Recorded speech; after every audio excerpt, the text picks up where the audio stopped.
नमस्कार, मुकाबला में आपका स्वागत है। मैं हूं संकेत उपाध्याय। एक महीने से सड़कों पर घूम घूम करके आज हम पहुंच गए हैं। इन तस्वीरों से ही आप समझ सकते हैं किस शहर का जिक्र हो रहा है। ये है काशी नगरी।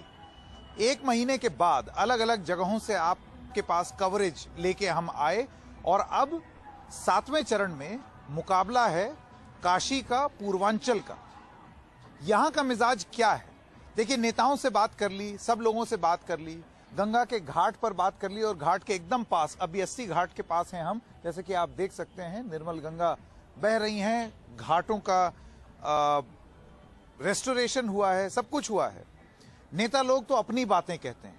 समाजवादी पार्टी का ये कहना है कि कुछ नहीं हुआ, भाजपा का ये कहना है कि विकास हुआ। लेकिन जैसे हमने कानपुर में किया, प्रयागराज में किया, हमको लगा कि 7वें चरण में बनारस में भी वो करना जरूरी है। और वो है इस प्रदेश के युवाओं से बात। उनकी क्या उम्मीदें हैं, वो क्या सोचते हैं, उनके मुद्दे क्या हैं। यंग वोटर्स का प्रदेश है। यंग वोटर्स बहुत ज्यादा भी हैं, बहुत सारे फर्स्ट टाइम वोटर्स भी हैं। उनके दिल में क्या है, तो आइए शुरू करते हैं काशी से मुकाबला। So we have a bunch of youngsters right here. I want to introduce them one by one. Thank you very much for joining us. A huge mix, बहुत ही भव्य आयोजन लग रहा है, तो बिल्कुल एकदम रैली जैसा हो गया। Thank you so much for coming. I hope that you will express yourself. अपना मताधिकार का प्रयोग आप 7 तारीख को करेंगे, लेकिन मन से आपको क्या लगता है उसका जिक्र यहाँ पर जरूर कीजिएगा, क्योंकि हम सुनना चाहते हैं। सबसे पहली बात, मैं आपके पास आना चाहता हूँ, आपके हिसाब से मुद्दे क्या हैं इस चुनाव में?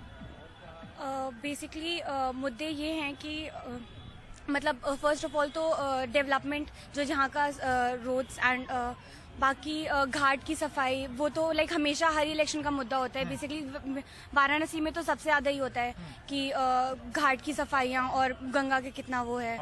एंड बाकी स्टूडेंट्स, क्योंकि यहाँ पे बीएचयू बहुत बड़ा पार्ट है वाराणसी का, तो स्टूडेंट्स के बिहाफ पे कि स्टूडेंट्स को क्या चाहिए, स्टूडेंट्स के मतलब स्टडीज़ में उनको क्या चाहिए, तो लाइक एजुकेशन, जो education policy and education system है, वो भी एक बहुत बड़ा मुद्दा है। ये आपके लिए बहुत बड़ा मुद्दा है। आपका मुद्दा क्या है? हमारे लिए तो ये है कि युवा के तरफ ध्यान दिया जाए, एजुकेशन की तरफ ध्यान दिया जाए, और हमारे जो डेवलपमेंट, जैसे हमेशा यहाँ पे जो डेवलपमेंट है वो रिलीजियस है, तो मेरे पर्सपेक्टिव से ये जो डेवलपमेंट है उसको थोड़ा इंस्टीट्यूशनलाइज किया जाए, and the focus should be on the institutions as well, because the development will see when the students are developed, the country will be recognised as a developed country when their students, their citizens will develop. ये आपने बड़ी एक interesting बात बोली है। प्रधानमंत्री ने इसका जिक्र भी किया था। उन्होंने कहा कि रिलीजियस इकोनॉमी बहुत मायने रखती है, और आपका ये कहना है कि जो भी विकास हुआ है वो धर्म के आधार पर विकास हुआ है, या धर्म संबंधित विकास हुआ है, वो समूचा होना चाहिए, वो ऐसा होना चाहिए कि वो हर चीज को इंक्लूड करे, सिर्फ धर्म को इंक्लूड ना करे। करेक्ट? कोई इससे अग्री नहीं करता आप में से कोई, जिसको लगता है कि नहीं, हर तरीके का विकास होना चाहिए? आपकी क्या राय है? सर, आई थिंक कि चौतरफा होना चाहिए।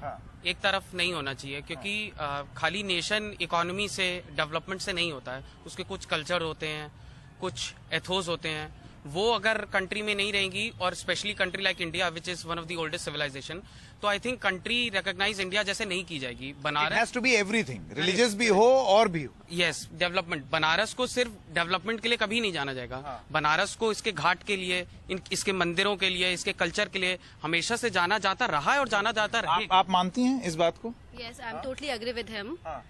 The development should be 4-dimensional, not a 1-dimensional. Okay. एक पहचान नहीं हो सकती, लेकिन ये बहुत जरूरी पहचान है, इसको इग्नोर भी नहीं किया जा सकता। आपके लिए मुद्दे क्या हैं इस चुनाव में? So for me, the issues are education of the youth of this country and the infrastructural development more than religion, caste, creed. For me, I think education is the issue that I am speaking for. ये तो बहुत interesting point है, और ये हम कानपुर गए, इलाहाबाद गए, प्रयागराज, माफ कीजिएगा, प्रयागराज गए क्योंकि वहां के बहुत सारे बच्चे जो हैं उसको इलाहाबाद बुलाते थे। उनका ये कहना था कि प्रयागवासी हम जरूर हैं, लेकिन शहर इलाहाबादी है। वैसे बनारस के भी कई नाम हैं, काशी है, वाराणसी है, बनारस है, समझ में नहीं आता क्या बुलाएं, लेकिन तीनों चीजें बुला देंगे। पर ये जो बात है कि एजुकेशन सबसे मायने रखता है, मैं आपसे जानना चाहता हूं, अभी यूक्रेन के जो छात्र जो वापस आए, प्रधानमंत्री उनसे बनारस में मिले और उन्होंने बोला कि हम एक ऐसा इंफ्रास्ट्रक्चर बनाने की कोशिश करें कि बाहर जाने की जरूरत ही ना पड़े। अगर इतना अच्छा होता तो बाहर जाने की जरूरत ही नहीं थी। अगर ये इतना जरूरी मुद्दा है तो आपको लगता है इन मुद्दों पर चुनाव लड़े जाते हैं, या अगर नहीं लड़े जाते हैं तो क्यों? So first of all, if I talk about education, उससे रिलेटेड इश्यूज जो सबसे पहला आता है वो brain drain, as you talked about it, कि ब्रेन ड्रेन हो क्यों रहा है हमारी कंट्री में। सो उसके लिए सबसे पहले हमें फर्स्ट स्कीम पे जाना पड़ेगा कि स्कीम्स तो बन रही है हमारी कंट्री में, लेकिन क्या उसका इम्प्लीमेंटेशन पोर डाउन तक हो रहा है, क्या एकदम निचले तबके तक जा रहा है। अभी जो नीट का इशू चल रहा था उसमें हमारे जो नालसार के हेड हैं director, he has one very major issue he had raised कि नीट में जो गवर्नमेंट स्कूल के बच्चे आ रहे हैं, अगर आप प्योरली इंग्लिश मीडियम बना रहे हो जैसे कि सीबीएसई और आईसीएसई बोर्ड का पैटर्न चल रहा है, तो क्या वो गवर्नमेंट हॉस्पिटल जो गवर्नमेंट स्कूल से बच्चे पढ़ के आ रहे हैं, क्या उसे वो क्वालिफाई कर पाएंगे? क्या वो उस लेवल तक पहुंच पाएंगे? Even when they are capable enough, तो क्या वो कर पाएंगे वो चीज? तो प्रॉब्लम इम्प्लीमेंटेशन में है। क्या वो कोर डाउन तक, क्या वो इश्यूज गवर्नमेंट समझ रही है, या फिर वो सिर्फ एक ब्यूरोक्रेटिक एंगल से इश्यूज और अपनी स्कीम्स बनाते जा रही है? ये मुझे लगता है ये बहुत जरूरी बात है। लेकिन मैं आपसे पूछना चाहता हूँ, आपको लगता है कि ये, अभी मैं 4 लोगों से बात कर चुका हूं और सब मानते हैं कि एजुकेशन एक सबसे बड़ा मुद्दा है। अगर आप हाथ खड़ा करके बता सकते हैं, आप में से कितनों को लगता है कि चुनाव में education and health should be the biggest priority? किसको लगता है? तो इन अ शो ऑफ हैंड्स आप देख सकते हैं एजुकेशन और हेल्थ जो है वो टॉप मोस्ट प्रायोरिटी है देश के युवा के लिए। अब मैं आपसे जानना चाहता हूं, आप में से किसको लगता है कि ये चुनावी मुद्दे होते हैं चुनावी मुद्दे? 3 लोगों ने हाथ खड़ा किया है। हाँ, नहीं होते। हाँ, ये मुद्दा कभी चुनावी मुद्दा बना ही नहीं, क्योंकि छात्रों के पास कोई अपनी राजनीतिक अस्तित्व ही नहीं है। छात्र का कोई संगठनात्मक अस्तित्व तो है नहीं। छात्र ऐसे ही हर पार्टी का छात्र संघ है, वो सब राजनीति है। वो तो ऊपर से तय होता है कि कौन बनेगा संगठन मंत्री, कौन बनेगा महामंत्री। वो छात्र को रिप्रेजेंट नहीं करते हैं। छात्र को जो रिप्रेजेंट करते हैं उनकी कोई आवाज ही नहीं है आज के दौर में संगठनात्मक रूप से। तो वो ये मुद्दा कभी बन ही नहीं तो अगर संगठन बनेगा फिर उस संगठन में राजनीति शुरू हो जाएगी। I beg to differ on this point. That is to say कि पहली चीज, किसी भी इंस्टीट्यूशन में जो सोल पर्पज है एजुकेशन इम्पार्ट करना है, अगर उसमें पॉलिटिकल इन्फ्यूजेशन आ जाएंगे तो वो प्रॉब्लम करेगा, लॉन्ग टर्म में क्रिएट करेगा। पहली चीज। दूसरी चीज, इस आप इनके पॉइंट पे बोल रहे हैं कि कोई संगठन ना बने छात्रों का, संगठन ना बने। और दूसरी चीज, रही बात भारत देश की, यहाँ पे हमेशा दो माँ शब्द ने एक सिग्निफिकेंट रोल प्ले किया है, मंदिर और मंडल। हमेशा जो भी पॉलिटिक्स राजनीति है मंदिर और मंडल से उठ के होनी चाहिए, ताकि और भी इशू सामने आए। शुरुआत से हरियाणा, पंजाब, जहां भी इलेक्शन होने जा रहे किसी फेज में, हमेशा 2 इशू सामने रहे हैं, मंदिर या मंडल। कुछ भी रहो, यहाँ पर भी रहे, संभवतः यहाँ भी रहे हैं। इसमें कोई दो राय नहीं। हाँ, निश्चित रूप से यहाँ रहे हैं कि यहाँ पर हर तो आप मानते हैं कि भले ही युवा वर्ग के मुद्दे विकास, सड़क, शिक्षा, स्वास्थ्य हो, लेकिन चुनावी मुद्दा कुछ और हो जाता है। समस्याएं हैं, ये समस्याएं हैं, चुनावी मुद्दा नहीं है। ये समस्याएं हैं जो मुद्दा कभी बनी नहीं पाती है, और ये समस्याएं आज से नहीं है, ये रही हैं। भारत आजाद हुआ उससे पहले भी थी और उसके बाद भी रहती ही हैं। सब लोग बोले गरीबी हटाओ, आज तक गरीबी नहीं हटी, तभी कांग्रेस ने बोला गरीबी हटाओ, आज भी वही गरीबी हटा रहे हैं। इकोनॉमी एक मुद्दा रहता ही तो 1991 के बाद पीसी नरसिम्हा राव जो है तो 96 में चुनाव हार गए। तो इकोनॉमी एक बड़ा मुद्दा है, लेकिन चुनाव के टाइम पे आप यूपी का ही देख लो। 2007 में मायावती का कहना था, मैंने इतने एक्सप्रेसवे बना दिए, चुनाव हार गई। अखिलेश यादव ने बोला हमने लखनऊ तक एक्सप्रेसवे बना दिया, चुनाव हार गए। अब ये इस सरकार ने क्या एक्सप्रेस बना है, देखते हैं ये जीतते हैं कि हारते हैं। इस पे कोई टिप्पणी नहीं, क्योंकि हमें मालूम नहीं। लेकिन आपको लगता है विकास एक मुद्दा नहीं बन पाता? जैसे अभी की जो सरकार है उसका ये कहना है कि पूर्वांचल में इस बार जात पात की राजनीति होगी ही नहीं, इस बार विकास की राजनीति होगी। कहीं ना सर, ये सर मुद्दे तो जरूर हैं, क्योंकि लेकिन वोटिंग टर्नआउट कभी विकास पे नहीं हुआ। जाति समीकरणों पे होता है। जैसे आपने देखा कोलिशन हो रहा है, स्वामी प्रसाद मौर्य चले जा रहे हैं तो लोगों को दिक्कत हो रही है, ओम प्रकाश राजभर किसकी तरफ जा रहे हैं वो दिक्कत हो रही है। तो कहीं ना कहीं ये मुद्दे हैं और वोटिंग इसी पे हो रही है। विकास और ये शायद बात करने के लिए क्यों, आपको क्यों लगता है ऐसा क्यों होता है? शायद सर माइंडसेट, थोड़ा इंटेलेक्चुअल लेवल, या फिर जो चीजें लोगों को कहीं ना कहीं अपना हित देखते हैं, जो छोटे लेवल पे बड़े लोग हैं, और वो लोगों को इन्फ्लुएंस करते हैं कि आप इनको वोट करें, और वो लोग अपना लोग इन्फ्लुएंस हो जाते हैं। लोग how many of you think that this is because of lack of education, या जानकारी के अभाव की वजह से ये हो रहा है? आप मानते हैं? द मेजर इशू इज कि इस democracy is always subservient to the voice of the people. जब लोगों को आप बोलना सिखाओगे तो जानेंगे कैसे वो? उन्हें पहले जानने तो भी बोलने का मौका दो। हमेशा उनके राइट्स और चीजों को कर्व किया गया है जिससे कभी बोल ही नहीं पा रहे हैं, और इसकी वजह से चीजें क्या होती है, उन्हें के दिमाग में जो भी इन्फ्लुएंस करके भरा जाता है वो वही चीजें इंश्योर करते हैं। जैसे कौन भर रहा है आपके हिसाब से, कौन भर रहा है? Social media. Social media. हाँ, आगे आइए, क्या बोला आपने? सर मेनली सोशल मीडिया से सब लोग इन्फ्लुएंस हो रहे हैं कि जो है कभी जैसे अभी सर ने बताया, इन्होंने एक चीज बोल दी वो सर सब फॉलो करेंगे, फिर कोई और आके कुछ बोल देता है, तो सर सोशल मीडिया मेनली सबको मैनिपुलेट कर रहा है। तो सर तो कौन सोशल मीडिया कौन मैनिपुलेट करता है? सारी पार्टीज करती हैं या कुछ पार्टीज करती हैं या कोई बहुत ज्यादा करती है? सारी पार्टीज के आईटी सेल है, सारी पार्टीज के आईटी डिपार्टमेंट हैं। हाँ, सोशल मीडिया पे बस एक पार्टी का मोनोपोली है इंडिया में, और वो है भारतीय जनता पार्टी। कुछ सर महारथी हो चुके हैं, कुछ सीख रहे हैं, कुछ सीखना शुरू हो रहा अच्छा, कुछ सीखना शुरू कर रहे हैं, जो और पार्टियां हैं वो सीख रही हैं। है। जैसे बसपा जैसे वो शुरू कर रही है। गलत डायरेक्शन में लेके जा रहे हैं ना, ये राजनीति गलत डायरेक्शन में लेके जा रहे हैं। इस तरीके से राजनीति थोड़ी होनी चाहिए। राजनीति होनी चाहिए जमीनी स्तर पे। सोशल मीडिया पे कौन सी राजनीति होती है? वहाँ किसके हक की बात हो रही है? आपस में फालतू का टूल किट और पता नहीं कौन कौन सी चीजों पे बात हो रही है, जिनका एक बनारस में एक जो रिक्शे वाला है उससे उसका कोई लेना देना नहीं है। तो बनारस में जो रिक्शा वाला है, बनारस में जो मलइयो बेचने वाला है, उसके हक की जो बात होगी वो सोशल मीडिया पे थोड़ी लड़ी जा सकती है। उसके हक की बात उससे मिलके उसके सामने। आपको लगता है सोशल मीडिया को यूज करती हैं पॉलिटिकल पार्टीज क्योंकि ये मोबिलाइज करने में आसानी होती है कि आप अपना? हाँ, इन्फ्लुएंशियल ज्यादा होता है because most of the youth वहीं पे है एंड इस समय जो वोटर्स के लाइक जो वोटर्स हैं वो मतलब बेसिकली यूथ को फोकस करते हैं। नहीं, जैसे उन्होंने कहा कि वो जो रिक्शा वाला है, जिसको यहाँ पर मैंने नया नया टर्म सीखा है अभी, यहाँ पर ई रिक्शा को टोटो कहते हैं, तो टोटो चलाने वाला जो है उसका मुद्दा क्या सोशल मीडिया उठा रहा है? आप कुछ कहना चाहते हैं? Sir, I think that yes, we can blame the political party to an extent, but we cannot put all the blame to the political parties because education, being educated is one thing, but being politically aware is another thing. So people are here, they are educated, literacy rate has increased, but people don't want to get involved into politics because they खराब चीज लगती yes, है। they think politics is a dirty game. But the point is, once you are educated, then you can have the liberty to have political awareness, political opinion. So education is kind of an enabler to a person having some political opinion. So education is someone to make you aware about something. Everyone has his own political inclination. My father is educated, but he is not politically active. What would you say about him? Education का meaning बहुत differ होता है। यहाँ यहीं के कबीर हैं, वो लिखना नहीं जानते थे, लेकिन उनसे बड़ा कोई ज्ञानी ही नहीं हुआ।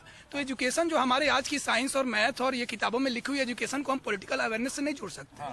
वो एक चेतना है जो आंतरिक रूप से जागृत होती है, वो एक चेतना है, डेमोक्रेटिक प्रिंसिपल अपने आप अंदर। मतलब पढ़ा लिखा आदमी भी जो है वो राजनीतिक रूप से अज्ञानी हो सकता है। हाँ, ठीक। यूनिवर्सिटीज में तो ज्यादा कास्ट बेस्ड बातें हो रही हैं। आप देखेंगे जातिगत बातें यूनिवर्सिटीज में ज्यादा हो रही हैं। आप किसी जातिगत विशेष टिप्पणियां की जाती हैं कई बहुत से यूनिवर्सिटीज में। हाँ, और उसका कारण क्या है? आपने जैसे पूछा कि जातिगत क्यों हो रहा है, कास्ट बेस पे इलेक्शन क्यों रहे, क्योंकि जो रीजनल पार्टीज है कहीं ना कहीं तक उनका बहुत बड़ा योगदान है इस चीज में। आप नेशनल पार्टीज को देखेंगे तो वो डायरेक्टली जातिगत राजनीति में नहीं आएंगी, लेकिन आप चाहे सपा देख लीजिए, चाहे बसपा देख लीजिए, चाहे आरजेडी। ये सवाल ये भाजपा भी आती है जातिगत राजनीति में। कौन मानता है यहाँ पर कि भारतीय जनता पार्टी भी कास्ट बेस्ड पॉलिटिक्स करती है?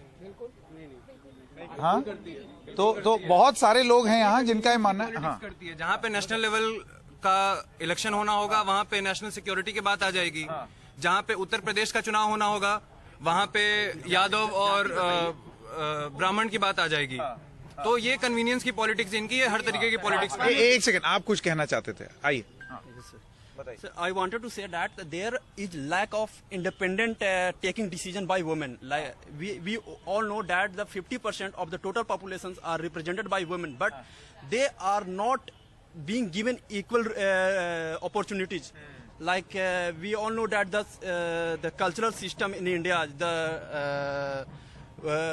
women are being not equally represented. ये एक जरूरी पॉइंट। हाँ, जो लोकसभा पे बात की जाती है कभी नहीं होता है। आप लोकल बॉडीज में 33% भी नहीं दे पा रहे हैं बहुत से स्टेट्स में। लेकिन मैं आपसे एक सवाल पूछना चाहता हूँ। अब कांग्रेस पार्टी है, कांग्रेस पार्टी ने बोला 40% आरक्षण होगा महिलाओं के लिए टिकट में। कितने लोग हैं जिनको ये कांग्रेस की बात पसंद आई? देखने में विनेबिलिटी नहीं है यहाँ पर। आप देखेंगे उन्होंने टिकट जो दिया है, कौन जीत रहा है उनमें से? आप लड़कियों लड़ सकती हो तो कह रहे हैं, लेकिन आपका जो पोस्टर गर्ल थी वो तो बीजेपी में शिफ्ट कर गई। इसका रीजन क्या है? एक एक करके, हाँ एक आप में से कोई कुछ बोलना चाहते हैं?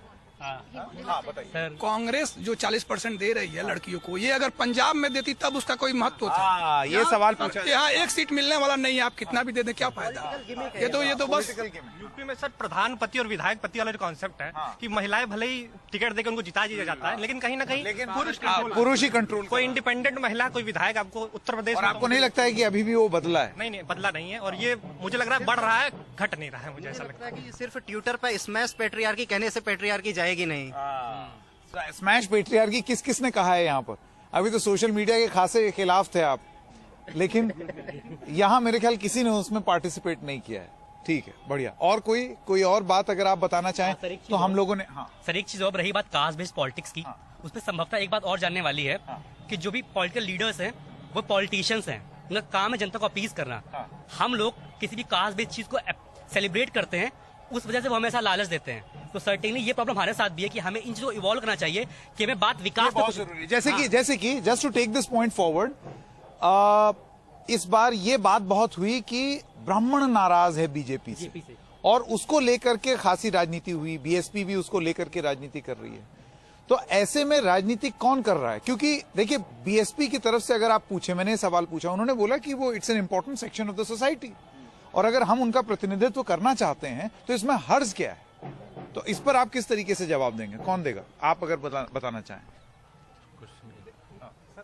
मतलब इससे कुछ गलत नहीं है अगर आप किसी समाज को आगे बढ़ाना चाहते हैं, चाहे वो पटेल हो, चाहे ब्राह्मण हो, चाहे इस समय नॉन यादव ओबीसी का काफी यूपी में इन्फ्लुएंस चल रहा है, क्योंकि थोड़ा यादव पोस्ट एसपी गवर्नमेंट की बात से नॉन यादव ओबीसी को, क्योंकि बीजेपी का एक चंक वोट कहीं ना कहीं माना जाता है, ताकि 2017 या जो 22 का चुनाव था उसमें काफी बीजेपी को इससे हेल्प मिली। तो कहीं ना कहीं बीजेपी का ये खास मुद्दा रहता है कि नॉन यादव ओबीसी को अपनी तरफ करने का, ताकि क्योंकि मुस्लिम्स तो पहले से भी साफ नहीं है, और कुछ ना कुछ बीएसपी का वोट भले ही आया है, लेकिन नॉन यादव ओबीसी जो इसमें कोर वोटर है बीजेपी का, तो कहीं ना कहीं आप भी अलोंग कास्ट लाइन्स ही बात कर रहे हैं। नहीं सर, वो मैं रियलिटी बता रहा हूँ, ग्राउंड रियलिटी आपके हिसाब से यही है कास्ट। अच्छा, ये देखिए, ये इसलिए बताना जरूरी है क्योंकि इससे पहले हमने जो शो किया वो था कानपुर में।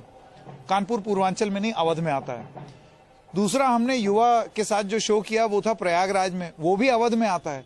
ये पूर्वांचली धरती है, और कहा यह जाता है पूर्वांचल में न हिंदू न मुसलमान, यहाँ पर जातीय गणित चलती है।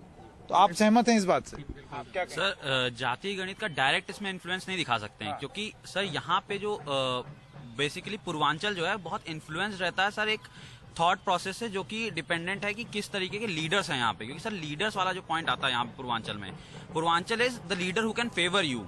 The people who here are more inclined towards the leader who can favor them. So like अगर they are looking for a sort of a Robin Hood. Robin Hood. That is the correct term that can be utilized. फिर भले ही वो criminal हो, कुछ भी करे, असलहा चलाए, उससे मतलब नहीं है। उससे मतलब नहीं है सर। उनका ये है कि if I am some like my friend has quoted rickshaw वाला टर्म, रिक्शा वाला।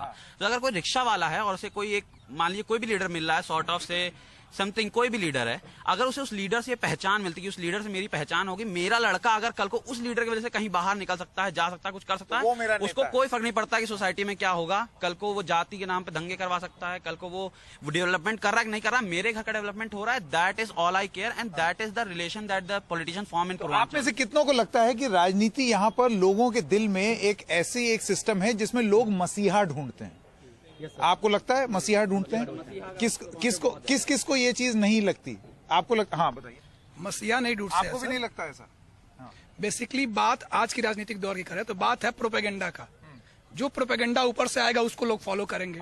अब हिंदू के नाम पे अटल बिहारी वाजपेयी हो या फिर नरेंद्र मोदी हो, हिंदू वाला हिंदू के साथ जाएगा, जो वाली वोट बैंक है वो उसके साथ ही जानी है। तो मसीहा की कोई छोटे नेता की अब तो खत्म हो गया, अब सब ऊपर से ही कंट्रोल हो रहा है, सब वहां से प्रोपेगेंडा आता है, उसके जाल में आप सोशल मीडिया के थ्रू फंसते जाइए और हो जाइए उनके। तीखी टिप्पणी। सोशल मीडिया का रोल आप देखें तो अभी इलेक्शन कमीशन जो पूरा कैंपेनिंग हुई है ऑनलाइन हुई है, तो सोशल मीडिया का रोल ऐसा तो नहीं है, बिल्कुल नेगेटिव चल रहा है। अब बात यह कि आप आईटी सेल को कितना रेगुलेट कर पा रहे हैं। अभी आप इंटरमीडियरीज का क्या रोल है उसमें, जो प्लेटफॉर्म्स है सोशल मीडिया, उनका रोल पे बहुत बड़ी बात हो रही है। अभी आईटी एक्ट इंटरमीडियरी रूल्स आए थे, उसमें गवर्नमेंट का स्टैंड की। अभी डेटा का आप देखेंगे, डेटा प्रोटेक्शन बिल आ रहा है, तो सोशल मीडिया ऐसा नहीं है कि पूरा नेगेटिव है, बहुत पॉजिटिव यूज में। आप यूक्रेन में जो अभी समस्याएं आ रही हैं तो वो सोशल मीडिया के जरिए एनडीटीवी ने भी दिखाया था, बहुत से बच्चे वीडियो बना के पोस्ट कर रहे हैं। तो सोशल मीडिया को एक तरह से प्रो एंड कॉन, तो फायदे भी हैं नुकसान भी हैं, लेकिन आप किस तरीके से उसका प्रयोग करते हैं, इस्तेमाल करते हैं, उस पर डिपेंड। टाइप में उसको एक हीरो वर्शिप के टाइप पे बहुत ज्यादा इस्तेमाल किया जाता है। जैसे आपने कहा सर अभी मसीहा ढूंढ रहे हैं लोग सर, लाइक सर जैसे इन्होंने एक चीज ये बोली, इन्होंने बोला अब मसीहा भी जो हैं वो दिल्ली वाले मसीहा हैं, अब वो लोकल मसीहा नहीं रहे। भारतीय जनता पार्टी के संभवतः आप संदर्भ में कह रहे हैं कि एक नरेंद्र मोदी हैं, वो कांग्रेस में भी राहुल गांधी हैं, कांग्रेस में भी राहुल, हर जगह ममता बनर्जी हैं, तृणमूल में हर जगह। सर इवन हमें पता भी नहीं कि रीजनल जो पॉलिटिकल लीडर कौन है, ये हमें पता, नेम तक पता नहीं है कि कौन कंटेस्ट कर रहा है इलेक्शन। नहीं, लेकिन इन्होंने बोला कि अब सब पार्टीज में यही होने लगा है कि एक नेता है टॉप पर और नीचे कौन नेता है, किसी को अपने लोकल कैंडिडेट्स के बारे में उसके लिए आप वोट भी नहीं करते। फॉर्म ऑफ गवर्नमेंट जो थी हमारी कि हम अपने लोकल रिप्रेजेंटेटिव को चूज करते हैं, लेकिन वो अब आप देखिए प्रेसिडेंशियल फॉर्म ऑफ इलेक्शन हो रहा है, मोदी वर्सेस हु, सीधा क्वेश्चन यही खड़ा हो रहा है। आप राहुल गांधी तो अब कैपेबल, आपको हम लोग प्रधानमंत्री के लिए वोटिंग करते हैं, हम लोग चीफ मिनिस्टर के लिए वोटिंग करते हैं, हम अपने लोकल कॉन्स्टिट्यूंसी में वोटिंग करते ही नहीं है। पर मुझे ये बताइए कि क्या ये नया फिनोमिनन है या ये हमेशा से था? क्योंकि इस तरीके का कल्ट फिगर की बात जो है वो इंदिरा गांधी के लिए भी कही जाती थी, वो अटल बिहारी वाजपेयी के लिए भी कही जाती थी, जवाहरलाल नेहरू के लिए भी कही जाती थी। सबसे पहले तो जवाहरलाल नेहरू ने ही पूरी रीति ये शुरू किया, फिर इंदिरा गांधी में आप आइए, राजीव गांधी में आप आइए। ये वो वाले लगते हैं सब नेहरू की गलती है। हाँ? नहीं। देखिए इंडिया के डेवलपमेंट में नेहरू से बड़ा योगदान मैं मानता हूं कि किसी का नहीं है। जब इंडिपेंडेंस हमको मिली उस टाइम पे हम एक बैल्कनाइजेशन ऑफ इंडियन यूनियन भी हो सकता था, लेकिन उस टाइम नेहरू ने देश को बनाए रखा है। IITs, आपके क्या कहते हैं एम्स, नेहरू जी ने एस्टेब्लिश किया। मैं उनके काम को वो नहीं कह रहा हूँ, मैं ये कह रहा हूँ कि बीच में जो डायनेस्टिक पॉलिटिक्स शुरू किया उसका भी कहीं ना कहीं नेहरू जी को हमें कहना पड़ेगा कि शुरुआत गांधी नेहरू फैमिली से ही हुई है। आप लीडरशिप बोलेंगे तो देखिए हमेशा से दिल्ली तो लीडरशिप का केंद्र रहा ही है, दिल्ली अभी दूर है, इसीलिए यूज बोला जाता है। पिछली बात हमें शुरुआत से यही रही है कि जो लीडरशिप क्वालिटीज हैं वो कैसे evolve bye period of time.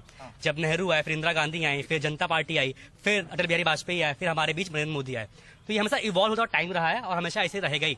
और एक चीज जो सोच वाली और भी है, एक बात सोशल मीडिया जो उन्होंने रेज किया, सोशल मीडिया जो है एक प्लेटफॉर्म ऐसा यूटिलाइज किया है बीजेपी गवर्नमेंट, बाकी सारी गवर्नमेंट से भी उसको कन्वे करने के लिए यूज किया है। रही बात किसी मुद्दे की, तो हर किसी के मुद्दे की बात एक जगह नहीं हो सकती। The leader of class can not be leader of mass. हमेशा बात सोचनी चाहिए कि किसी की बात कहीं कन्वे की जा रही है और किसी की बात कहीं कन्वे की जा रही है। तो आपको लगता है कि एक ये जो लीडर ऑफ क्लास और मास वाली आपने ये बात की, मतलब डायनेस्टिक पॉलिटिक्स में अगर कोई क्लासी हो गया है नेता और अगर उसका मास लीडर अपील नहीं है तो वो जनता से कनेक्ट नहीं कर पाएगा, ये आपका कहना है? एकदम नहीं कर पाएगा। इसमें हाँ, example is Rahul Gandhi. Example is Rahul Gandhi ji, Priyanka Gandhi, उनसे कनेक्ट नहीं हो पा रहे हम लोग। कोई मतलब हम क्यों, मतलब जो भी कांग्रेस सपोर्ट कर रहा है, जो पार्टी सपोर्ट कर रहा है, वो लोग भारत को जानते ही नहीं है कि भारत की पॉलिटिकल स्ट्रक्चर काम कैसे करती है। आम लोग सोचते क्या है उनको पता ही नहीं है। वो तो कहीं और, मतलब उनकी पूरी परवरिश ही कहीं और हुई है, दूसरी सोसाइटी में। सर ने जो अभी इलेक्शन कैंपेनिंग और ये सोशल मीडिया को मतलब जो इंटायरली ब्लेमिंग चल रही है वो सही नहीं है। If you talk about legal framework जो कि सोशल मीडिया कैंपेनिंग के लिए यूज होता है नहीं, एग्जिस्ट नहीं करता है अभी हमारी कंट्री में। इसीलिए पॉलिटिकल बोर्ड सिस्टम्स बनाए जा रहे हैं। रशिया का मैनिपुलेशन हो रहा है इलेक्शंस में, यूएस में हो रहा है, वो इंडिया में भी यूज हो रहा है। इट्स मोर बिकॉज लोगों को पता ही नहीं है कि बोर्ड सिस्टम किस तरीके से मैनिपुलेटिवली यूज किया जाता है। कोई चेक बॉक्स नहीं है, कोई भी उसे अपने हिसाब से वोट काउंट बढ़वा सकता है, उसको उसके मतलब प्रोपगेशन बढ़वा सकता है, तो उसमें कोई चेक ही नहीं है अभी हमारे पास। तो इसलिए इंटायरली ब्लेम कर देना कि सोशल मीडिया ही सब कुछ गलत कर रहा है, ये प्रॉब्लम है। लीगल काम, ये रेगुलेशन, लीगल रेगुलेशन लाना भी तो काम गवर्नमेंट का ही है। रेगुलेशन की जहाँ तक बात है, ऐसे तो बिल भी हमने पेश कर दिया है फीमेल एज रेज करने के लिए 18 से 21। इतनी ब्रूट मेजोरिटी है पार्लियामेंट में, तो ये तो कोई भी बिल ला सकते हैं अगर अनलेस ये लोग। मेरा वही पॉइंट है ना कि बिल लाने से और लॉ पास करने से नहीं होगा। अगर बिल आ जाएगा तो कल के दिन आप भी कहेंगे कि स्टैंडिंग कमेटी में नहीं जा रहा है। हाँ, तो वो भी जरूरी है ना, स्टैंडिंग कमेटी में नहीं जाता है तो पहले बिल फार्म लॉज को जिस तरीके से पास किया गया, सबने देखा किस तरीके से राज्यसभा में पास किया गया, और एक साल बाद उस फार्म लॉ का हुआ क्या? फार्म लॉ के लिए लोगों को मनाया गया, लोगों ने फिर बाद में मोदी जी ने खुद कहा है कि फार्म लॉ हम लोगों को नहीं मना पाए इसलिए वापस ले रहे हैं। लेकिन ऐसा है, वो उनका कहना है एक प्रक्रिया है ना, आप पहले बिल पास कर दें और उसके बाद बोले आओ अब समझौता कर लें कि इसमें से क्या हटाएं। प्रोसीजर ये है कि आप पहले समझौता कर लें और उसके बाद बिल पास करें। जो भी स्टेक होल्डर्स हैं उनसे पहले बातचीत होनी चाहिए ना, उनकी क्या परेशानी है उनको समझना चाहिए। आप ये बताइए कि क्या कहते हैं आप, राकेश टिकैत जी ही सिर्फ फार्म लीडर हैं? उस चीज में जा ही नहीं रहे हैं। ये काम गवर्नमेंट का है कि वो रिकॉग्नाइज करें कि इस चीज में, इस पर्टिकुलर बिल में कौन से स्टेक होल्डर्स हैं। देखिए वो काम हमारा नहीं है। हमारा बस कहना ये है कि जब भी कोई लॉ पास होता है, जब भी कोई बिल टेबल होता है, तो ना स्टैंडिंग कमेटी के पास जाता है। आप देखिए कांग्रेस के समय पे ऑलमोस्ट 60% जो बिल्स थे वो स्टैंडिंग कमेटी के थ्रू होके जाते थे। इस गवर्नमेंट में ये जो आंकड़ा है ये 28% है। अगर अपोजिशन वहाँ पर रेकों में खड़े होके बवाल नहीं मचाएगा तो जाता है स्टैंडिंग कमेटी में। आप प्रोटेस्ट कर रहे हैं पार्लियामेंट के अंदर, आप क्या कहते हैं बाहर गांधी जी की मूर्ति के आगे बैठ जा रहे हैं। तो क्या बीजेपी प्रोटेस्ट नहीं करती थी? बीजेपी के नेताओं ने तो बोला था कि protesting is a form of obstruction, is a form of democracy. बिल्कुल प्रोटेस्ट है, लेकिन आप माइक फेंकेंगे, आप कागज फेंकेंगे, फिर स्पीकर अगर आपको चेयरमैन अगर आपको क्या कहते हैं सस्पेंड करेगा, फिर आप दोबारा गांधी जी के पास तब जा रहे हैं। आप गांधी जी की मूर्ति तब याद आ रही है आपको, अंदर आपको याद नहीं आ रही है। यहाँ सवाल लेकिन यार सवाल इस चीज का नहीं है कि प्रोटेस्ट किया जा रहा है, नहीं। सवाल ये कि जो प्रोसीजर एस्पेक्ट दिए गए हैं वो फॉलो किया गया नहीं किया गया। सवाल वो है, क्वेश्चन मार्क वहां पुट फोर्थ हो रहा है। हम प्रोटेस्ट कर रहे हैं वो अलग बात है, अगर स्टैंडिंग कमेटी के पास जाता भी तब भी प्रोटेस्ट करने का अधिकार है हमारे पास। आर्टिकल 19 में पावर देता है। एग्जाम्पल है, एक नॉर्मल सा एग्जाम्पल है। हर साल जो है अभी अपना एक कानून आया था, नहीं सीए नहीं था वो, इंसॉल्वेंसी एंड बैंक्रप्सी कोड था। वो हर साल अमेंड होता है। हर साल क्यों अमेंड होता है? हर साल अमेंड होता है, कितने टैक्स पेयर्स का पैसा उसमें बर्बाद होता है? क्या जरूरत है उसका हर साल अमेंड करने का? नहीं, मांग होती है जो बाहर इन्वेंशन हो रहा है या फिर जैसे सोशल मीडिया डेवलप कर रही है तो उसके हिसाब से वो डेवलपमेंट होता है। सर चाहे वो रेप लॉज में 2013-2018 में लॉ इज डायनेमिक, लेकिन 6 महीने के अंदर सोसाइटी का सर्कमस्टांस नहीं बदल जाता है। 6 महीने के अंदर कौन सा सोसाइटी का सर्कमस्टांस बदल जाता है? ये इकोनॉमिकल लॉ है, इसमें पोजीशन चेंज होते रहते हैं। इनकम टैक्स एक्ट बहुत हर बार अमेंड होते रहता है। कंपनी नहीं हो रहा उस तरीके से चेंज। Back to differ. मुझे एक चीज बड़ी इंटरेस्टिंग लग रही है, he is like the silent observer, the silent voter. बारीकी से सब लोगों की बात ऐसे मैच रेफरी की तरह, ये आखिरी दिन जो है ये अपने मताधिकार का प्रयोग करेंगे। विनिंग कॉम्बिनेशन यही बनाएंगे। So हम लोग चंक वोटर है, लेकिन ये विनिंग कॉम्बिनेशन यही बनाएंगे। ओम प्रकाश राजभर, ओम प्रकाश राजभर जो छोटे मोटे लीडर हैं 1%। Om Prakash Rajbhar, you can say. हाँ बताइए। हाँ सर, रही बात देश के ऐसे कि जो एक्ट्स हैं, इंसॉल्वेंसी बैंक्रप्सी कोड जो अमेंड हो रहा है, आर्बिट्रेशन लॉ भी अमेंड हो रहा है। हर गवर्नमेंट एक पर्टिकुलर ऑब्जेक्ट साथ काम करती है। इस गवर्नमेंट का काम क्या है कि जो कोर्ट्स का इंटरवेंशन है वो इकोनॉमिक पर्सपेक्टिव में और कम हो। तो जब भी कोर्ट्स एक नया जजमेंट पास करती है, इसमें उनका इंटरवेंशन और इनहेंस होता है, तो उस बेसिस पे वो अमेंडमेंट लाती हैं। तो सेक्शन 11 देख लो, कोई भी सेक्शन देख लो, हमेशा उसका ये ऑब्जेक्ट रहा है कि कोर्ट का इंटरवेंशन हमेशा किसी दो पार्टीज के बीच में कम रहता है कि पार्टी ऑटोनॉमी और प्रमोट हो, इसलिए हमेशा अमेंडमेंट आ रहा है। अब मैं I want to broad base this discussion a little. थोड़ा सा हम 2-3 पहलुओं के बारे में बात करेंगे।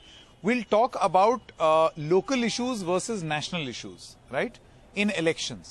कि local issues important होते हैं या national issues important होते हैं चुनाव के लिए, या एक मिक्स होता है इन सब चीज का, या issues मैटर ही नहीं करते, जो नेता तय कर दे वही इशू बन जाता है। और दूसरी चीज women voters। इन दोनों पहलुओं पर हम बात करेंगे। पहले बात करते हैं मुद्दों की। तो आपको क्या लगता है, आपसे शुरू करता हूं। आप मुझे ये बताइए कि क्या आपको लगता है कि local issues should matter in polls like Vidhan Sabha या नेशनल इश्यूज? क्योंकि यहां पर हम देखते हैं वो सारे नेशनल इश्यूज की चीजें के बारे में चर्चा शुरू हो गई थी। So I think both are important at their level, because if local issues will solve, then automatically national issues will be solved, because the representative of the local areas are there to represent the national politicians. So अगर medical वाले, अगर हम एक field में देखें medical में, अगर एक स्टेट की मेडिकल जो फैसिलिटीज होंगी वो सही होंगी तो एक नेशनल लेवल पे अपने आप वो सही होने लगेंगी। अभी यहाँ पे कोविड के टाइम पे जैसे मेडिकल में इतनी प्रॉब्लम्स आ रही थी हर स्टेट में, यूपी। और आपको लगता है कोविड एक मुद्दा बना है इस चुनाव में? Exactly. लोगों के लिए बना है। आपको लगता है कोविड एक मुद्दा बना है? बहुत अच्छे से बना है वो, हर एक स्टेट पे। जैसे बीजेपी का ये कहना है कि कोविड मुद्दा ही नहीं था, हमने बहुत अच्छे से हैंडल किया। ये तो आप पुराने सारे हिस्ट्री रिकॉर्ड्स जाके देख लें, गंगा जी के पास जाके देख लें, डेड बॉडीज देख लें, जितने वो लोग प्रयागराज में अभी भी घाट किनारे कब्रें पड़े हुए हैं, वीडियोस हैं। मुद्दा तो मीडिया बनाती है। मीडिया क्या बात हुई? मीडिया जो दिखाएगी वो थोड़ी बहती हुई लाशें बनाई हैं। लेकिन मुद्दा फैक्ट था वो मिसिंग है। फैक्ट पहली चीज ये, जो एक लोग थे जिन लोगों ने अपनी बॉडीज, जो फैमिली मेंबर्स थे उनको छोड़ दिया था, जो लोग शमशान गृह वाले थे उनके साथ, उन लोगों ने उसके साथ ऐसा किया है। मैंने खुद विटनेस किया, मैं खुद एक जगह पर गया था, मैं विटनेस किया, जिस जगह ऐसी चीजें इवॉल्व हुई हैं। मतलब इसमें आप गवर्नमेंट को ब्लेम नहीं कर सकते। ये मेरा खुद का डिसीजन था कि मैं अपनी खुद की फैमिली की बॉडी को और डिस्पोज ऑफ कर रहा हूँ। डिनाई नहीं कर सकते हैं ना कि ये गवर्नमेंट की कंप्लीट फेलियर थी पूरे कोविड पीरियड में। कंप्लीट फेलियर थी। It was certainly not of the government failure, it was the failure of the people तुम क्यों वहाँ डिस्पोज ऑफ कर रहे हो? ये एक पेंडेमिक है। हमने कॉमर्शलाइज कर दिया, हमने कोविड को भी कॉमर्शलाइज कर दिया। हमने नहीं, सवाल यही है, फिर कहाँ चले जाए, कहाँ करें? हमने कॉमर्शलाइज कर दिया कोविड को भी। हमने रेमडेसिविर पैसे में बेची, हमने ऑक्सीजन बेची। यहीं बनारस में कई हॉस्पिटल्स थे, ऑक्सीजन रखे हुए थे अंदर। आती है टीम, कहती है नो ऑक्सीजन, डीएम को इंटरवीन करना पड़ा, छापा पड़ा, जाके हॉस्पिटल सीज हुए। ये गवर्नमेंट एमपी गौतम गंभीर ने भी किया था। क्या किया था? कलेक्ट किया था, अभी उस पे केस चल रहा है। बहुत सारे मेडिसिन को इकट्ठा करके रखा था। देखिए वो उस पे आप आएंगे तो जो कांग्रेस के यूथ कांग्रेस के हेड हैं श्रीनिवासन, उन्होंने तो सबसे ज्यादा काम किया। इस तरह से सोनू सूद पे आप आरोप लगा देंगे गौतम गंभीर। एक सेकेंड, वो पहली बार बोल रहे हैं। हाँ बताइए। तो एक जो कर रहा है तो उससे जस्टिफाई थोड़ी ना हो जाएगा। मतलब गलत कर रहे हैं, दोनों ही लोग गलत कर रहे हैं और केस तो चल ही रहा है। गलत बात नहीं है, उल्टी बात सच है। हम ये किसी एक के बेसिस पे गौतम गंभीर ने गलत या एन श्रीनिवासन ने गलत, हम ये नहीं कह रहे हैं। हम ये कह रहे हैं कि जिन्होंने मदद किया अच्छी किया। हाँ भाई देखिए, मेरा सवाल ये है कि जहां इंस्टीट्यूशंस और गवर्नमेंट्स को काम करना था, वहां पर इंडिविजुअल्स काम कर रहे थे। डू यू एग्री और नॉट? कोविड में आपको लगता है इसी वजह से सर ब्लैक मार्केटिंग हुई है।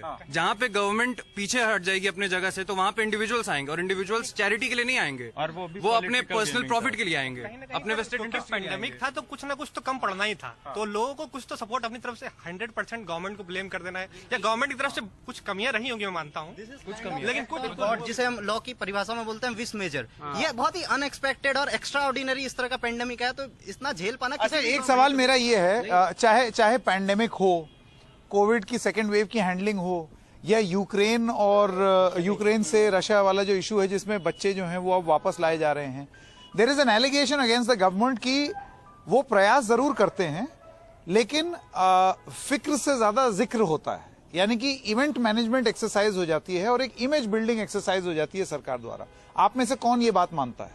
आप मानते हैं? क्यों? मुद्दा ये है सर कि कोई भी अगर सशक्त नेता होगा, मजबूत नेता, तो अपनी इमेज बनाएगा और वो हमेशा से प्रोपेगेंडा पे ज्यादा काम करेगा।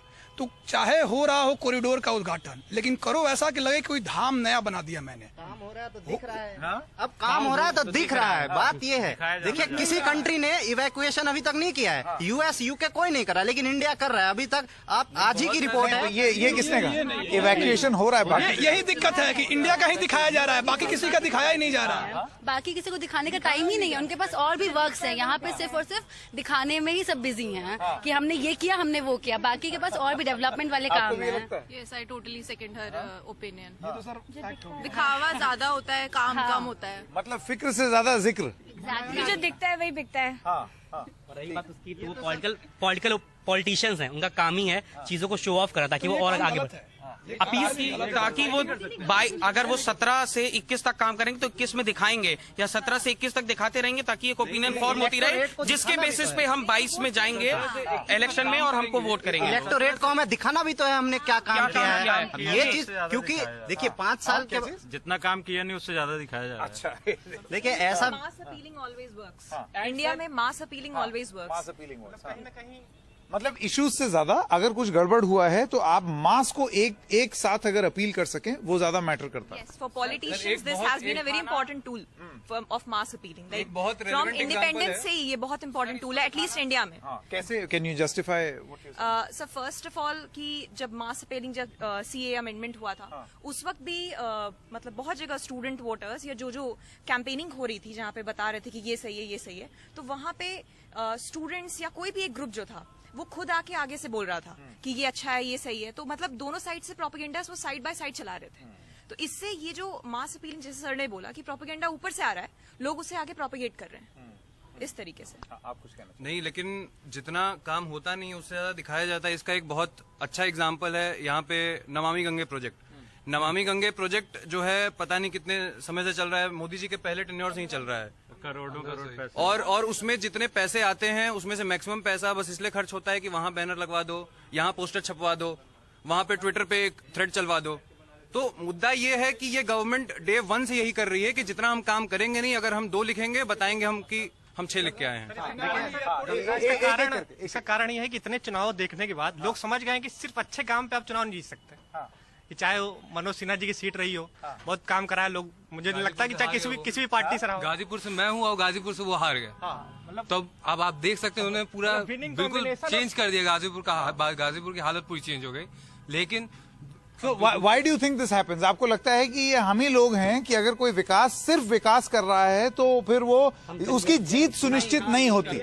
हाँ, जैसे इन्होंने एक चीज ये बोला कि मुद्दे उतने इंपॉर्टेंट नहीं है जितना एक रॉबिन हुड का कल्ट है कि मेरे लिए कोई आदमी मसीहा बनकर के आए। सर यही प्रॉब्लम है, जैसे आपने पूछा कि नेशनल या फिर लोकल इश्यूज में। सर लाइक अभी यहाँ पे यूपी इलेक्शंस में यूक्रेन का इवैक्यूएशन डिस्कस करना, यहाँ पे nation wide Covid management discuss करना, बीजेपी पार्टी जो कि सेंट्रल में है, सर एक अलग इशू है। आपको सेंटर में वोट करने का मौका मिलता है तब आप सेंट्रल इश्यूज पे ध्यान दीजिए, आप नेशनल इश्यूज पे ध्यान दीजिए। अभी यूपी की बात हो रही है, आपका सबसे बड़ा मुद्दा होना चाहिए कि स्टूडेंट्स जो कि पढ़ रहे हैं उनका एजुकेशन। दूसरी चीज, यूपी में एम्प्लॉयमेंट एक पर्टिकुलर एरिया में कॉन्सेंट्रेटेड है, लाइक नोएडा, दिल्ली के साइड में, गाजियाबाद में। पूर्वांचल की जहां पे आप बात करते हैं लोकल इशू में, पूर्वांचल में आपको क्या एम्प्लॉयमेंट दिखता है एमएनसीज का? यहाँ पे आप जो बीएचयू नाम का इतना बड़ा सा इंस्टीट्यूशन है, आपके पास इतने बच्चे पढ़ रहे हैं, इतने हायर लेवल की स्टडीज का one of the biggest institution in Asia है एज पर रेजिडेंशियल यूनिवर्सिटी। सरकार का कहना है हम नई यूनिवर्सिटीज ला रहे हैं, we are in the process. आप यूनिवर्सिटीज ला रहे हैं, यूनिवर्सिटीज अगर पूर्वांचल में हैं, बच्चों के पास एक चीज होती है इसको बोलते हैं इंटर्नशिप करना, जो टाइम टू टाइम होती है। बच्चों के पास एक चीज होती है इसको बोलते हैं जॉब सिक्योर करना। जाना आपको अपने एरिया की वजह से लोगों को डेवलपमेंट का करने का वो पॉइंट मिलता है, बच्चों को बाहर जाकर के एम्प्लॉयमेंट ढूंढने का पॉइंट मिलता है। हायर स्टडीज का बेसिक यही होता है नियम कि आप पढ़ते ही इसीलिए हैं कि आप जॉब सिक्योर करेंगे, आप अपनी लाइफ को बेटर करेंगे। पूर्वांचल में आपको क्या अपॉर्चुनिटीज दिखती हैं in terms of MNCs, in terms of getting good PPOs, placements, anything. अगर आप इंडस्ट्री मैंने ये सवाल सरकार के बहुत सारे प्रतिनिधित्व जो कर रहे हैं, सरकार के मंत्री, स्पोक्स पर्सन, प्रवक्ता, सबसे ये सवाल पूछा कि भाई आप कह रहे हैं आपने कानून व्यवस्था सही कर दी, जॉब अपॉर्चुनिटीज कहाँ हैं? उस पर उनका ये कहना है कि जॉब्स तभी आएंगे जब कानून व्यवस्था सुधर जाएगी। आप इस तर्क से सहमत हैं या नहीं? बिल्कुल है। और फिर वो ये कहते हैं कि ये 2 साल तो हमारा कोरोना खा गया, तो उस वजह से हमारा प्लान जरा विफल हो गया, नहीं तो हम कर ही डालते। सर 5 साल थे आपके पास, आपका लास्ट 2 साल आपके कोरोना ने खाए हैं। आपने स्टार्टिंग में चालू किया था कि मतलब क्राइम है तो एनकाउंटर है, सीधे we will be dealing with the criminals, will not be handling them. Words ऐसे थे कि we will not be handling them, will be dealing with the criminals. हम हैंडल नहीं करेंगे, डील करेंगे सीधे उनसे। आपने 3 साल डील स्टार्टिंग में किया, आपने कहा कि यूपी कंट्रोल में है, यूपी कंट्रोल में है, देखिए अब डर रहा है गुंडा, ये वर्ड इस्तेमाल किए जा रहे थे। 2 साल में गुंडों ने डरना बंद कर दिया, सब घर में थे। उन्हीं 2 सालों में फिर से सिचुएशन खराब होने लगी आपकी।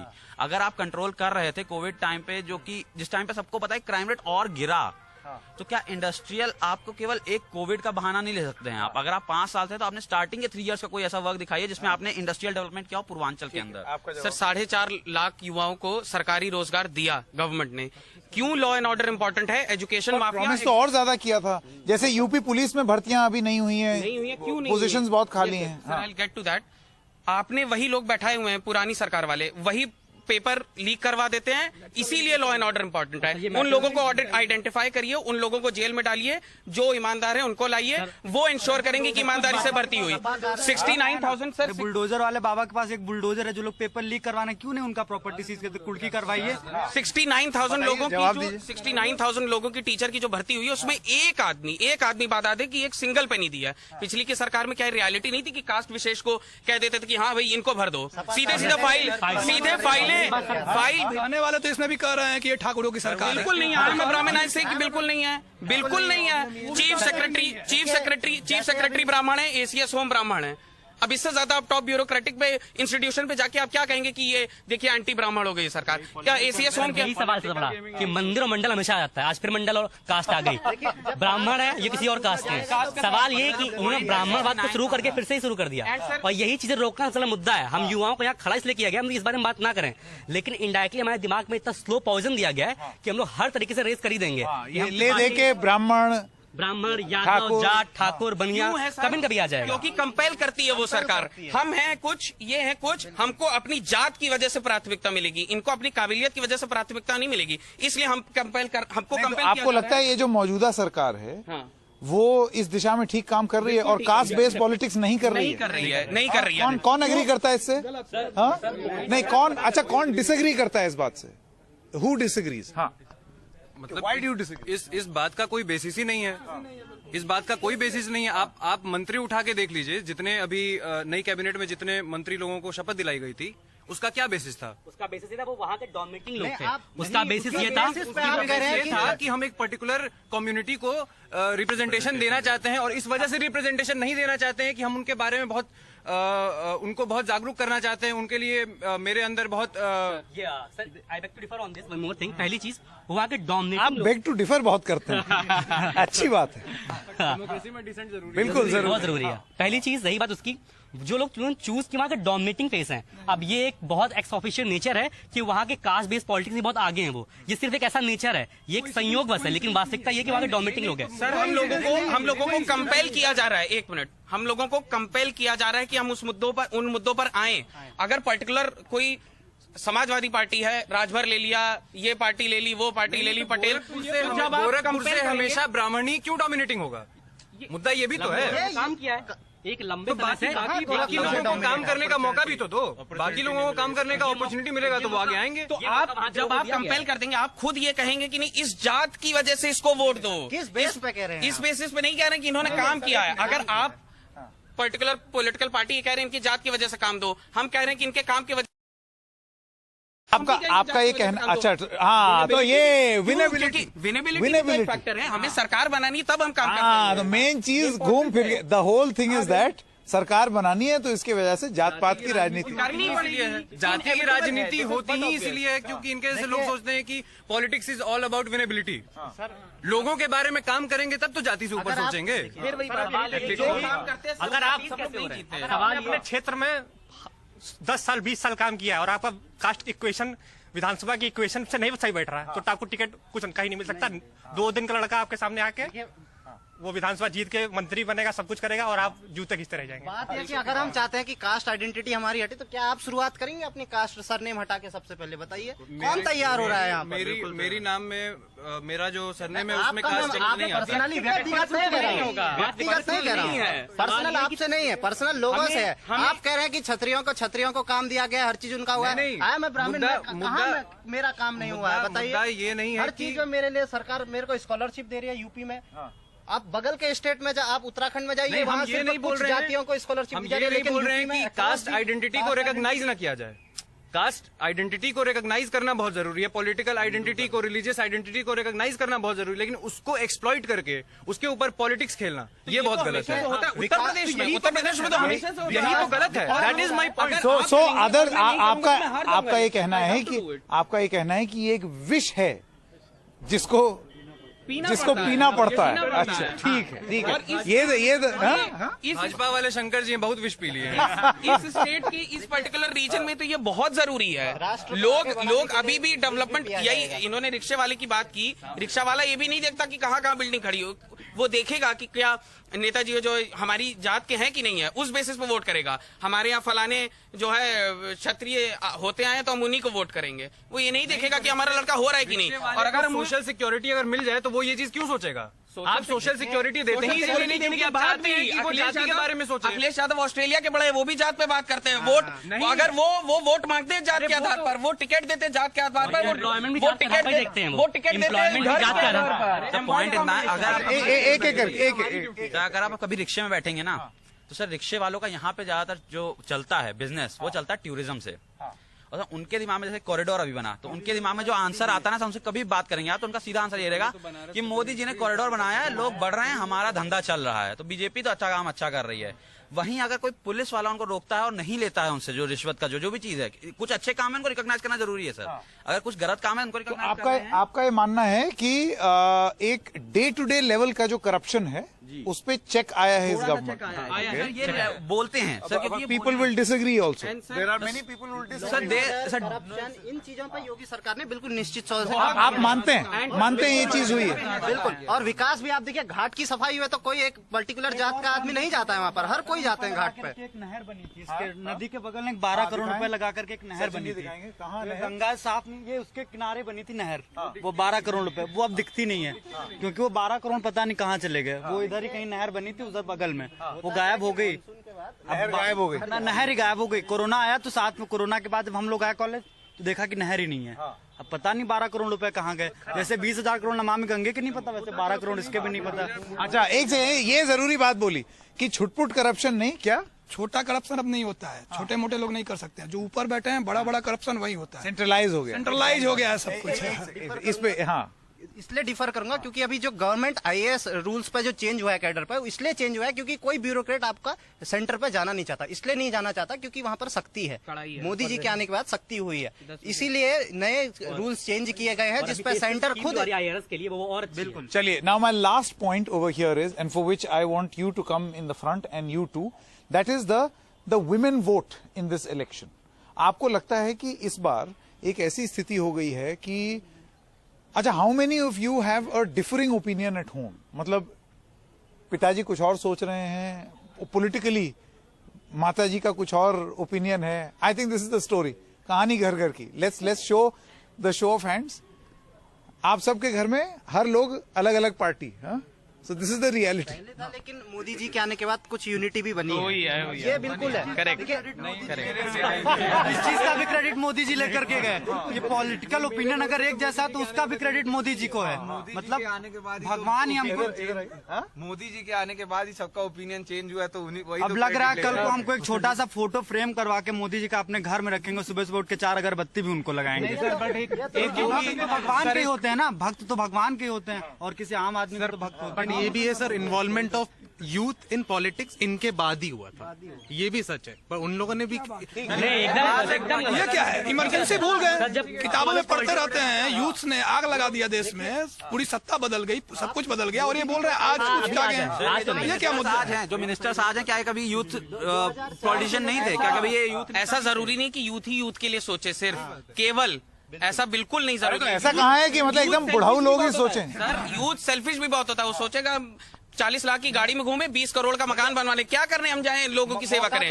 लेकिन अगर 60-70 साल का कोई बुढ़ा है, उसके नहीं बच्चे हैं, कई मिनिस्टर हैं इसी गवर्नमेंट में, तो वो सोचेगा कि हम सिर्फ पैसे का भ्रष्टाचार नहीं होता है, भ्रष्टाचार तो सत्ता का भी होता है। लास्ट पास भी 2004 से लेके 14 तक था, कितना उन्होंने काम किया। अगर वो जब हमारा 26/11 हो रहा है दिल्ली में पार्टी कर रहे हैं, चलिए, वैसे तो यूथ आएगा नहीं उनके पास। अपनी खत्म कर लें। 26/11 के टाइम पे राहुल गांधी दिल्ली में पार्टी कर रहे हैं फार्म हाउस में जाके, वैसे तो यूथ उनके साथ कनेक्ट नहीं होगा। सेकंड वेव के टाइम वेस्ट बंगाल में भी तो रैलीज कर रहे थे ना मोदी जी, रैलीज तो सेकंड वेव के टाइम खेला होबे कर रहे थे वहाँ पे भी। तो ये चीज का कोई अपोनेंट भी तो चाहिए, डेमोक्रेसी है दीदी, फुटबॉल। चलिए अब जो मेन मुद्दा जो मैं डिस्कस करना चाहता था, एक तो हम लोगों ने एस्टैब्लिश कर दिया है कि घर में सब लोगों के अपने अपने ओपिनियन हो गए हैं। टू थिंक कि एक पूरा परिवार और घर की महिलाएं बिल्कुल उसी आधार पे वोट करेंगी जिस तरीके से घर के पुरुष वोट कर रहे हैं, do you think this myth is broken? और ये किसको एडवांटेज देगा? You think women are more aware voters now? Sir, अगर सिचुएशन पिछले एक डेकेड में देखी जाए, it has changed. Women have a stand now, लेकिन as a women if I say कि what are the policies that are appealing to me currently, जैसे welfare schemes में Pradhan Mantri Matru Vandana Yojana, all that beneficiaries, one women centre stop nation, these schemes are definitely appealing to me and I also see the beneficiaries there. लेकिन ये जो welfare schemes हैं, इनकी वजह से सिर्फ मतलब I won't go and vote, ये अपीलिंग है डेफिनेटली मेरे लिए, और ये मेरे लिए कोई भी एक सेंटर गवर्नमेंट के लिए मेरा ऑप्शन चॉइस नहीं बन जाएगा वो, कि सिर्फ ये इश्यूज अच्छे हो रहे हैं। Very interesting. तो आपका ये कहना है कि जो वो कर रहे हैं, it is expected of a government. इसका ये मतलब नहीं है कि हम जाकर के उनको वोट दें। दैट डजंट मेक, मतलब ये पॉइंट्स अच्छे हैं, definitely they are appealing to me. Welfare schemes अच्छी हैं, लाइक ऑपरेशन गंगा में भी मुझे वेलफेयर दिख रहा है। ऑपरेशन गंगा जो स्टूडेंट्स को लाया जा रहा है यूक्रेन से, वो मुझे अच्छे दिख रहे हैं, but they are not sufficient to gain the women votes मेरे हिसाब से। आपके हिसाब से और क्या चाहिए? सर, सबसे इम्पोर्टेंट जो मुझे 3-4 फैक्टर्स लगते हैं, विमेन एंड हेल्थ। मैटर्निटी के ऊपर काम किया है गवर्नमेंट ने, डेफिनेटली सरोगेसी बिल ला रहे हैं and all that acts that they have passed, they are definitely good. लेकिन there are problems, again just as I said in the beginning, implementation problem है। नीचे तक स्कीम वो पोल डाउन कर नहीं रही है properly. I have been hearing women's की उन्हें पता ही नहीं है कि सरोगेसी करना सही भी है कि नहीं, ये करना सही भी है कि नहीं, वोटिंग क्यों करना है, क्योंकि उन्हें फेसेस ही नहीं पता है। एक फेस उन्हें पता है क्योंकि अगेन प्रोपेगेंडा सेटेड है, मोदी जी का यहाँ बोर्ड देखा वहां देखा, इसलिए वो कर रहे हैं वो चीज। मतलब जो पॉलिटिकल अवेयरनेस होता है, जिसे बोलते हैं मैनिपुलेटिव ओपिनियन, उनके मुंह में डाल दिया गया है, वो उसे फॉलो करती जा रही है। Very interesting. What is your opinion? हाँ, I think the major issue is the safety, women's safety in this country. So women voters are more aware towards the safety. अगर महिलाएं सेफ रहेंगी तभी तो वो वोट कर पाएंगी। अगर वो घर से निकलने से अगर वो फील कर रही है कि हाँ हम सेफ होंगे, तभी तो वहां तक पहुंच पाएंगी ना, वहां जहाँ पे केंद्र है वहां जाके वोट करेंगी। तो मेजर इशू ये होना चाहिए कि सेफ्टी को देखा जाए, महिलाओं की सेफ्टी को देखा जाए। जितने ये सब जो एक्ट्स आए हैं, जो वेलफेयर स्कीम्स आई हैं, वो सब तो हैं, वो ऑन पेपर हैं। What is in the reality, that's matter most. यहाँ पे जो सुकन्या वाली जो जितनी योजनाएं हैं, उसमें कितने लोग बेनिफिशियर्स हैं, वो कोई नहीं है। वो बस एक ऐसा पेपर हर स्कूल में ये दिया गया है कि सुकन्या को फ्री में एजुकेशन मिले, बट कितने स्कूल में कितनी लड़कियां फ्री में पढ़ रही हैं? जितने बड़े बड़े इंस्टीट्यूशंस हैं प्राइवेट, उसमें नहीं है ये स्कीम्स। तो ये जो ऑन पेपर है, रियलिटी में लाएंगे तब जाके कुछ चेंजेस दिखेगी इस कंट्री में। जल्दी से आप दोनों का ओपिनियन आइए। So again, What appeals to the? What is the issue that matters to the women voters? Sir जैसे डेवलपमेंट हो रहा है वुमेन्स की से बेसिक जो अभी मेन मुद्दा है, एज अ गर्ल मेरे लिए वुमेन सेफ्टी है। मैं रात में 10 बजे बाहर निकलूं तो मैं सेफ फील करूं। तो इस फ्रंट पे आपको क्या लगता है कि उत्तर प्रदेश में which government has perform better? क्योंकि दावा ये किया जाता है कि बीजेपी ने इस चीज को पिछली सरकारों के मुकाबले दुरुस्त किया। ये दावा है सरकार का।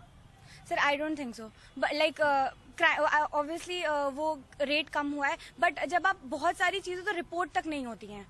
अगेन लाइक वुमेन के साथ अगर कोई बदतमीजी हो रही है, कुछ भी हो रहा है, तो वो बहुत बार तो रिपोर्ट भी नहीं होते हैं। अवेयरनेस भी नहीं है उतनी ज्यादा। वो घर पे आप जाएंगे, आप बताएंगे तो वो बोल देंगे रहन दो, छोड़ो, जाने दो। तो सबसे पहले अगेन जो मेन मुद्दा वो एजुकेशन आ जाता है। एजुकेशन एंड हेल्थ, सारी चीज वहीं आके अटकती है। आपका क्या opinion? So for me, the issues pertaining to women are education, empowerment of women, safety of women. I think empowerment कहीं ना कहीं आ जाती है जब women are educated, they are aware. So I think changes हुए हैं, but the process is literally very slow. So we need to work on this area a lot more. Okay.